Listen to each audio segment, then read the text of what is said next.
번째 시간과 두 번째 시간 함께 들었던 것들 한번 정리해 보시죠. 첫 번째 시간에는 복음에는 하나님의 의가 나타난다라고 했어요. 그래서 이 하나님의 의가 무엇인가를 우리가 보았는데, 하나님의 의, 복음에 나타난 하나님의 의는 복음 안에서 우리 하나님이 행하신 일, 예수님의 십자가가 하나님의 의다라는 걸 배웠습니다. 두 번째 시간에는 믿음에는 믿음으로 믿음에 이르게 하나니 할 때에 이 믿음이 무엇인가, 이 두 번 반복되는 믿음을 우리가 하나하나 살펴봤죠. 두 번 믿음이 반복됐는데 첫 번째 믿음으로, 이 부분은 하나님의 의, 그러니까 십자가를 믿는 믿음이라고 말씀을 드렸어요. 그래서 우리가 첫 번째 믿음이 우리 안에 이루어질 때, 십자가를 믿게 되고 살아계신 예수님이 내 안에 믿어지기 시작할 때 우리는 깨닫게 되는 것이 있는데, 그것이 내가 죄인 되었다라는 나의 죄를 깨닫게 된다라고 말씀을 드렸고, 십자가 아래서 죄를 깨달을 때 깨닫고 끝나는 게 아니라 우리 안에는 하나님의 능력 앞에, 예수님의 십자가 앞에 죄를 회개하는 일이 생긴다라고 했습니다. 그래서 믿음에 이르른다라는 것은 첫 번째 믿음을 가지고 죄를 회개할 때에 회개한 사람들 그 모습을 믿음에 이르렀다라고 말한다라고 말씀을 드렸어요. 여러분, 이 회개의 과정, 예수님을 믿을 때 일어나는 이 회개의 과정은 너무나 중요하죠. 그래서 성경에 보면은 사도 바울이 에베소에서 하나님의 말씀을 가르칠 때 두 가지를 가르쳤는데, 사도행전 20장 21절 보면 이렇게 나와요. 유대인과 헬라인들에게 하나님께 대한 회개와 우리 주 예수 그리스도에 대한 믿음을 증언하는 것이니라. 그러니까 하나님께 대한 회개는 믿음으로인 거죠. 우리 주 예수 그리스도에 대한 믿음을 증언한 것이니라. 그 나머지의 두 번의 믿음을 얘기하는 거예요. 그러니까 사도 바울도요, 가르칠 때 빼놓지 않고 했던 게 뭐냐면 회개와 믿음이었어요. 그러니까 회개와 믿음은 늘 함께 가는 것이고, 믿음에 이르는 과정에서 회개가 필요한 거죠. 여러분, 이런 회개가 우리 안에 아직 이루어지지 않았다면 이것은 심각한 문제입니다. 그냥 넘어가시면 안 되고, 뭐라고 성경에 기록되어 있냐면, 그러면 죽기 살기로 기도하라. 그냥 하나님, 내 안에 회개가 터지고 살아계신 하나님을 온전히 믿고 예수님의 십자가가 믿어지는 역사가 이루어지게 해달라고 죽기 살기로 기도해야 됩니다. 그래서 이런 일들이 내 안에 이루어지려 가는 것이죠. 그래서 우리는 지난주에 믿음으로 믿음에 이르는 그 과정을 베드로를 만나주신 예수님의 이야기를 통해서 본 것이에요. 오늘은 1장 17절 마지막 시간이죠. 기록된 바 오직 의인은 믿음으로 말미암아 살리라 함과 같으니라. 이 마지막 부분을 함께 보도록 하겠습니다. 여러분, 우리가 2주 동안에 여러 말씀들, 이 1장 17절에 나와 있는 복음의 원리들, 그것들을 배웠는데, 우리에게 정말 중요한 문제가 있는데, 그건 뭐냐면 이거예요. 내가 그동안 십자가, 믿음으로 믿음에 이르게 되는 과정, 복음에 나타난 하나님의 의 다 들었는데, 그래서 이게 내 안에 어떻게 되었냐라는 거예요. 도대체 이게 나와 무슨 상관이 있냐는 거죠. 즉, 이 복음이 나와 어떤 관계인가라는 거예요. 여러분, 아무리 좋은 말도 나와 상관없으면 좋은 말 들었네 이러고 끝납니다. 아무리 좋은 약도 내가 먹고 효험을 얻어야지, 좋은 약 있구나, 여러분 구경만 하면 그게 무슨 소용입니까? 복음도 그래요, 여러분. 복음을 할 때 진짜 중요한 게 뭐냐면 이 복음이 나와 무슨 상관이 있냐는 거예요. 그래서 이 복음이 나에게 어떻게 되냐는 거죠. 이것을 정확하게 아는 거예요. 여러분, 2000년 전에 하나님께서 하셨던 하나님의 의, 그 예수님의 십자가가 그 일로부터 2000년이 지난 지금의 삶을 사는 나에게 어떻게 연결되며 이것이 우리의 삶에 어떤 효험이 있는가, 그것을 아는 것이 너무나 중요한 것이죠. 그래서 여러분 오늘 1장 17절의 마지막 부분은 이런 나와 어떻게 연결이 되나 이런 말씀들을 좀 중점적으로 같이 들으면서 말씀을 나누도록 하겠습니다. 오늘 본문에도 여러분 믿음이라는 단어가 나오죠. 오직 의인은 믿음으로 말미암아 살리라 이렇게 얘기해요. 두 번의 믿음을 보았고 세 번째 믿음이 이제 나왔는데, 세 번째 믿음은 이 본문 안에서만 보면 무엇을 얘기하냐면 의인이 살아가는 방법이 믿음이라는 거예요. 그러면 여러분 여기 갑자기 의인이라는 단어가 탁 튀어나와요. 도대체 의인은 누군가 말이에요. 누구를 의인이라고 말하는가? 여러분 우리가 다 죄인된 사람들이라서 의인이라고 그러면 이거 나를 말하는 건가? 내가 나 스스로를 의인이라고 칭해도 되는 건가? 나는 죄가 많은 사람인데 이런 생각이 들면서 죄인이라고 말하기도 그렇고 의인이라고도 말하기도 그렇고 뭔가 좀 회색지대에 있는 듯한 그런 느낌을 받는 게 사실이에요. 근데 믿음으로 믿음에 이르러서 오직 의인은 믿음으로 말미암아 살리라 함과 같으니라, 이 말씀을 이해하려면 성경이 말하는 의인이 누군가를 우리가 똑바로 알아야 돼요. 의인은 누군가 말이에요. 그냥 단도직입적으로 결론만 말하면 이겁니다. 믿음으로 믿음에 이르게 된 사람, 이 사람들 안에는 특별한 하나님의 은혜가 있는데 그게 뭐냐면 죄인이 의인으로 바뀌는 은혜입니다. 할렐루야. 죄인이 의인 되는 은혜가 믿음으로 믿음에 이르는 사람들에게 있는 거예요. 그러면 이렇게만 말해도 우리 안에 별 감동이 없어요. 왜냐하면 아직까지 내가 무슨 의인인가라는 생각이 더 강하기 때문에 그래요. 이걸 우리가 정확히 알아야 됩니다. 어떻게 죄인된 우리가 의인 될 수 있는가? 성경에 의인은 없으니 하나도 없다라고 말하고 있는데 또 우리를 또 의인이라고 말하고, 이게 도대체 무슨 말인가? 이걸 헷갈리지 않고 정확하게 알아야 우리가 이 세 번째 믿음이 뭔가를 알 수 있어요. 여러분 죄인이 의인이 되는 과정은 이미 레위기에 나와 있습니다. 레위기의 제사들을 살펴보면 이것이 무슨 말인지를 정확히 알 수 있어요. 레위기 1장부터 7장까지 이렇게 보면은 5가지의 제사에 대해서 설명하고 있어요. 그 중에 번제를 드리는 과정을 보면 앞에서 말한 부분이 너무 잘 설명되어져 있습니다. 제가 과정을 이렇게 말씀을 드릴게요. 자, 지금 의인은 믿음으로 말미암아 살리라, 이 부분에 대해서 이해하기 위한 레위기를 보는 거예요. 아셨죠? 연결지어 생각하셔야 돼요. 자, 번제를 드리는 방법이에요. 번제는요, 제물을 고르는 것부터 시작하죠.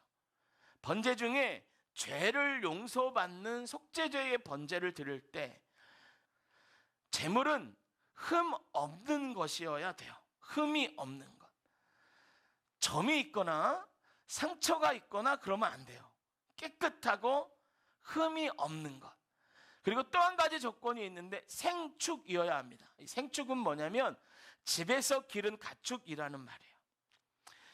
누군가 죄를 용서받기 위하여 하나님께 드릴 제물을 고를 때 흠 없고 점 없고 깨끗한 것, 상처 없는 것, 그런 것들을 잘 골라요. 근데 이거 어디서 사면 안 돼요. 사냥해도 안 돼요. 이것은 집에서 길렀던 것 중에 하나를 가지고 와야 되는 거예요.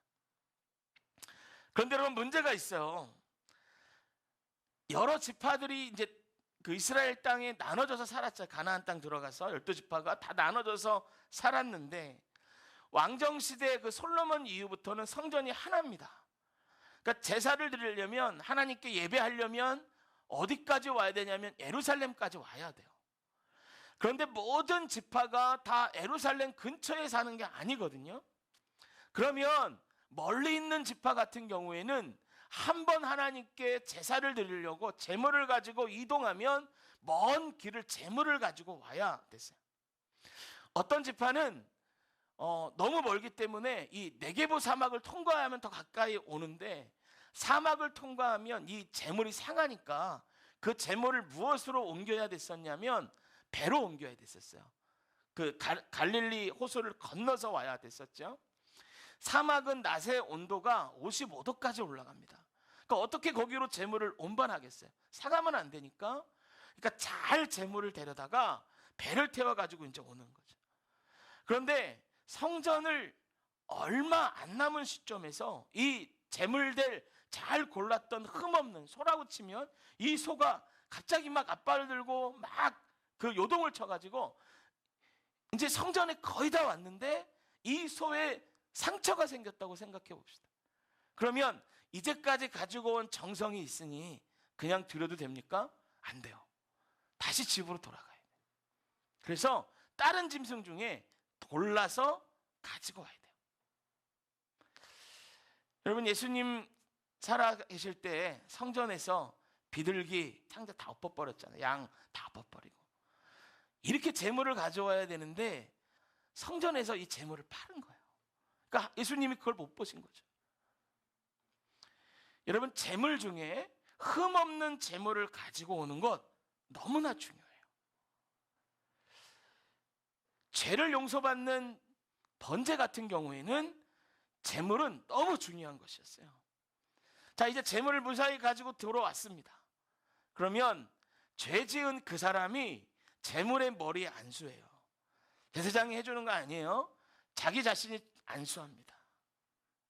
그리고 나서 어떻게 하냐면 죄 지은 그 사람이 이 재물을 죽이는 거예요. 제사장이 대신해 주지 않아요. 직접 죽입니다. 여러분, 소라고 생각하면 소는 쉽게 집지 않죠. 여러분, 꼬챙이로 심장을 찌르든지 미간을 망치로 때려야 죽어요. 전문 도축자가 아닌 이상에는 한 번에 죽이기가 힘듭니다. 그래서 재물을 죽이는 과정에서 피가 낭자하고 내수가 터지고 피범벅이 되는 거예요. 이렇게 죽이고 나면 끝납니까? 아니에요. 그러면 가죽을 벗겨요. 각을 뜹니다. 각을 뜨는 건 뭐냐면 이 마디를 다 자르는 거예요. 마디를 다 자릅니다. 여러분, 이 과정을 정리하면요, 흠없는 재물을 골라요. 제사 지내는 곳까지 데리고 와요. 자신이 직접 안수합니다. 그리고 죽여요. 껍질을 벗기고 조각을 내요. 이 재물을 제단에 올려놓는 일은 제사장이 해요. 재물의 피를 제단 주변에 뿌리는 것도 제사장이 합니다. 그 외에는 다 자기 자신이 하는 거예요. 여러분, 이 제사의 과정을 생각하면 너무 끔찍하죠. 잔인하죠. 재물의 입장에서 본다면 이건 더 끔찍한 거예요. 여러분, 그런데도 이런 제사를 하나님이 드리라고 하셨어요. 또 생각해 보세요. 어차피 가죽을 벗기고 각을 띠고 죽이고 태울 거라면 흠없는 재물이 뭐가 필요하냔 말이에요. 그냥 어디서 소 한 마리 데려와서 제사 지내면 되지 않습니까? 근데 하나님은 왜 굳이 흠없는 재물을 드려라 그렇게 할까? 하나님께 드리는 거라서, 하나님이 좋은 것만 드셔서 그런 거 아니죠. 여러분, 이유가 있어요. 여러분, 죄 지은 사람이 죄 용서받는 속죄제를 드릴 때 제물을 회막 그 성전까지 데리고 와요. 그 다음에 이 사람이 뭘 한다 그랬어요? 머리에 안수한다 그랬어요. 하나님께 제물을 드릴 때 이 안수만 빼면 도축과 똑같아요. 그런데 하나님께 드리는 제사가, 제물이 제사가 되고 하나님이 받으시는 게 되는 그 차이점 하나가 이 안수입니다. 안수. 이것 때문에 흠없는 동물이 필요하고요. 이것 때문에 도살이 아니라 제사가 되는 거예요. 이 안수의 의미가 너무 중요해요. 그러면 안수를 통해서 뭘 하는 건가? 여러분, 이 죄 지은 사람이 흠없는 제물에게 안수할 때 내 죄가 제물에게 전가되는 거예요. 내 죄가 제물에게 전가되는 거예요. 여러분, 제가 여러분들 머리에 안수하는 건 다른 거죠. 이건 축복하는 안수고요. 이 안수는 죄를 전가시키는 거예요. 여러분, 죄의 싹은 사망이에요. 여러분, 기억하세요. 죄의 싹은 사망입니다. 죄를 지으면 생명으로 그 값을 치르게 돼 있어요. 그런데 만약 이런 속죄의 제사가 없다, 그러면 어떻게 되는 줄 아세요? 재물이 받는 그 고통을 죄 지은 사람이 다 받아야 돼요. 내가 죄인이라면 내 죄 때문에 내 심장이 뚫려야 되고요. 미간이 깨져야 되고 피가 낭자하고 막 뇌수가 터지고 죄 지은 내 자신이 피범벅이 돼서 껍질이 벗겨지고 각이 떠져서 불태워 죽어야 돼요. 여러분, 이게 죄 지은 자들이 치러야 하는 죄의 싹, 죄의 값, 사망이에요. 얼마나 무섭습니까? 그런데요, 내가 받을 이 죄의 싹, 이 생명의 싹을, 이 고난을 재물이 대신 받는 거예요. 왜요? 안수를 통해서 내 죄가 재물에게 전가됐기 때문에 그래요. 여러분, 그리고 중요한 게 있죠. 내 죄가 재물에게 전가될 때 우리 안에 아주 중요한 또 하나가 우리 안에 이루어져요. 그것은 뭐냐면 재물의 흠 없음이 내게 전가되는 거예요. 기억하세요. 안수할 때 내 죄가 전가되고요, 이 재물에게서는 뭐가 전가되냐면 재물의 흠 없음이 내게 전가되는 거예요. 그래서 나는 흠 없는 사람이 되는 거예요. 그러면 흠 없는 짐승은 여러분 누구 때문에 필요한 거예요? 하나님 때문에 필요합니까? 하나님이 욕심장이라서 좋은 거 가지고 싶어서 그러신가요? 아니죠. 나 때문에 필요한 거예요. 나 때문에요. 그런데 사람들이 자꾸만 이걸 혼동해요. 사람들이 그러는 거죠. 신앙생활하는 거 뭐 이것도 하지 말고 저것도 하지 말고 이것도 해야 되고 저것도 해야 되고 하나님 요구하시는 거 너무 많아. 근데 아니에요, 여러분. 성경을 모르고 하나님을 모르기 때문에 그런 거예요. 하나님이 우리에게 계명을 주시고 이렇게 하라라고 길을 인도해 주신 것은 우리 때문에 그런 거예요. 우리 망하지 않게 하기 위하여. 하나님이 정해두신 모든 법은 우리를 행복하게 살게 하시기 위해서 정해두신 거예요. 할렐루야. 여러분, 지금 우리는 로마서 1장 17절에 나오는 의인이 어떤 사람인가를 보고 있어요. 이걸 기억하면서 말씀을 듣는 거예요. 여러분, 레위기에 제사하는 방법을 들으면서 우리 안에 떠오르는 게 한 가지 있지 않습니까? 뭔가 떠올라요, 그죠? 이 과정이 뭐랑 비슷해요? 그게 뭐예요? 십자가랑 비슷해요.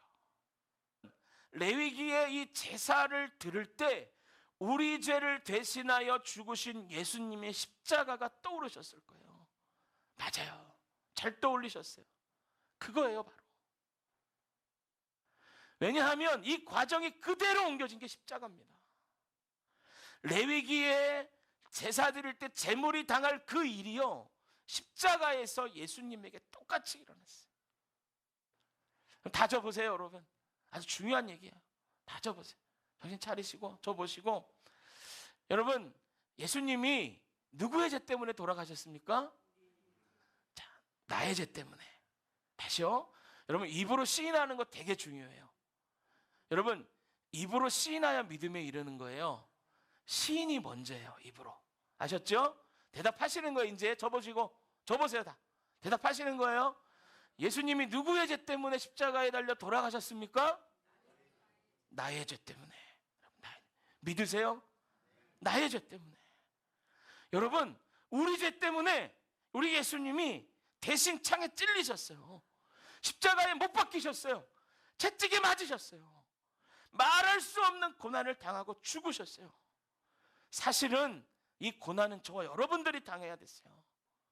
여러분, 저와 여러분들이 죄의 싹, 죄의 대가로 십자가에서 그 핏값을 치러야 됐어요. 그런데 흠 없으신 예수님이 구약의 제물들처럼 우리 모두의 죄를 지고 십자가를 지고 죽으신 거예요. 믿으시면 아멘 해보세요. 아멘. 아멘. 우리 믿으시면 두 손 들고 아멘 합시다. 할렐루야. 아멘. 그래서 여러분, 예수님이 이 땅에 오셔서 하실 일이 무엇인지 정확히 알았던 세례 요한이요, 예수님을 보고 이렇게 말했단 말이에요. 보라, 세상 죄를 지고 가는 하나님의 어린 양이로다. 이게 예수님의 모습이 순결하고 예쁘고 좋아서 한 얘기가 아니고 그분이 어떻게 죽으실지 아셨어요. 보라, 세상 죄를 지고 가는, 이게 뭐야? 내 죄를 지고 가는 하나님의 어린 양이로다. 양은 제물이잖아요. 예수님이 나의 죄, 우리 죄를 대신해 제물 되셨다라는 거죠. 여러분, 레위기의 제사를 떠올려 보세요. 내가 십자가 아래서 예수님께서 내 죄를 지고 죽으셨다는 것을 믿고 십자가 아래 우리가 회개했어요. 그러면 우리 죄가 누구에게 전가돼요? 대답하세요. 누구에게 전가돼요? 예수님께 전가되는 거예요. 똑같은 일이 일어난단 말이에요. 그래서 내가 죽을 그 십자가에 예수님이 달려 돌아가시는 거예요. 복음이 이렇게 내게 연결되는 겁니다. 내가 죽어야 됐어, 그 십자가에. 원래 내가 달려야 돼요. 근데 예수님이 대신 죽어주셨어요. 그래서 여러분, 그 십자가를 믿는 순간 내 옛사람은 십자가에 달려 죽은 거예요. 누구는 그러죠. 내가 아직 안 죽어서 나 죽어야 되는데, 내가 죽고 예수님 사셔야 되는데 아직. 이게 아니에요, 여러분. 이게 아니고 따라해 봅시다. 나는 죽었습니다. 이미 죽은 거예요, 여러분. 십자가를 믿을 때 그 십자가에 내 옛사람이 달려서 이미 나는 죽은 거예요. 믿음으로 아멘 합시다. 할렐루야. 나는 이미 죽었어요. 누가 삽니까? 이제 내 새로운 피조물이 되어서 내 안에 예수님을 믿는 믿음으로 예수님과 함께 내가 사는 거예요. 할렐루야. 그러면 레위기의 법을 생각해 보세요. 예수님께 우리 죄가 전가됐어요. 그러면 예수님 안에 있던 무엇이 우리 안에 와요? 흠없음. 따라해봅시다. 흠없음. 흠없음. 아유, 막 다 죽어가는 목소리, 흠없음 막 이러지 마시고, 여러분, 너무 중요한 거. 입으로 시인해야 여러분 믿음이 생긴다니까요. 따라해보세요. 흠없음. 흠없음. 여러분, 이게 여러분 믿음 되시기를 축복합니다. 여러분, 내 죄가 전가되고 예수님의 흠 없음은 내게로 오는 거예요. 내게로 오는 거예요. 이 원리를 알 때 마지막 부분이 이해됩니다. 오늘 본문에 기록된 바 오직 의인은 믿음으로 말미암아 살리라 함과 같으니라. 이게 무슨 뜻이고 의인이 누군가 알 수 있어요. 복음에 나타난 하나님의 의, 십자가를 믿는 믿음을 가지고요, 십자가 앞에서 내 죄를 깨닫고 회개할 때, 그래서 예수님을 마음 가운데 모신 사람들, 그 사람들을 하나님이 의인이라 칭해 주시는데요, 그러면 우리 안에 무엇을 보고 우리를 의인이라 칭하시겠어요? 죄 많은 우리 보고 그랬겠습니까? 아니요. 우리에게 전가된 예수님의 흠없음을 보시고 하나님이 저와 여러분을 의인이라 칭하신 거예요. 할렐루야. 할렐루야. 너무나 중요한 거예요. 구원받은 우리가 내가 의인이 되었다라는 것을 믿음으로 믿고, 그럼 어떻게 해야 돼요? 의인이 된 생활을 해야 되는 거예요. 이게 그리스도인의 삶입니다. 오늘 본문이 이것을 이렇게 말하는 거예요. 기록된 바 오직 의인은 믿음으로 말미암아 살리라 함과 같으니라. 여러분, 우리 예수님의 십자가가 죄된 우리를 구원한 거예요. 나 대신에 고난당하시고 매맞으심으로 당신의 흠없으심을 우리에게 전가시켜 주신 거예요. 여러분, 이게 어떻게 내 공로로 된 거예요, 여러분? 이게 어떻게 내 노력으로 되는 거예요? 다 하나님의 은혜로 되는 겁니다. 이건 은혜라고밖에 설명할 수가 없는 거죠. 마틴 루터가요, 요한 웨슬리가요, 수많은 종교개혁자들, 신앙의 선배들이 이거 몰라서 의를 이루려고 그렇게 노력하다가 이거 깨달았을 때 정말 하늘이 열리고 영이 눌리고, 정말 이 감격을 어쩔 수 없어서 종교개혁을 일으키고요, 나라를 변화시키고, 하나님의 놀라운 역사가 이걸 깨달은 자들을 통해 일어났다. 여러분, 이거를 어려운 말로, 이 단어는 우리가 예수를 믿으면 알아야 되거든요. 이것, 나를 의인이라 칭해 주셨다, 이걸 신학적인 말로 여러분 들어보셨을 거예요. 써 이자 믿을 신, 일컬을 칭, 오를 의, 이렇게 해서 이걸 한마디로 뭐라고 하냐면 이신칭의라 그래요. 이신칭의, 믿음으로써 의롭다 칭함을 받았다라는 뜻이에요.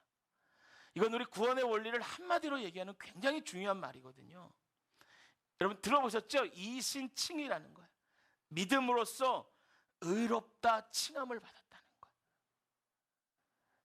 옆에 사람들 한번 보시겠어요? 한 번만 보세요. 한 번만. 하나님이, 저와 여러분들 옆에 계신 이분들은요, 하나님이 무려 의롭다 칭한 사람들이에요. 그 안에 하나님이 보실 때 예수님의 흠 없으심이 그 안에 있는 사람들이에요. 그래서 우리가 서로 사랑하고 서로 위해주고 서로 섬겨야 되는 거예요. 여러분, 십자가는 우리 하나님 편에서 보면 이런 거죠. 우리가 죄악 가운데 죽어가는 모습을 보시고 너무나 안타까운 하나님이 그러신 거예요. 야, 나는 네가 죽는 거 못 보겠다. 난 네가 그대로 죄 때문에 죄의 싹으로 찢겨져 사망의 싹을 지고 죽는 거 나는 못 보겠다. 내 아들을 대신 죽일 테니까 너는 그 십자가에 네 죄를 전가시켜라. 그것을 믿기만 해라. 그럼 내가 모든 죄를 용서해 줄게.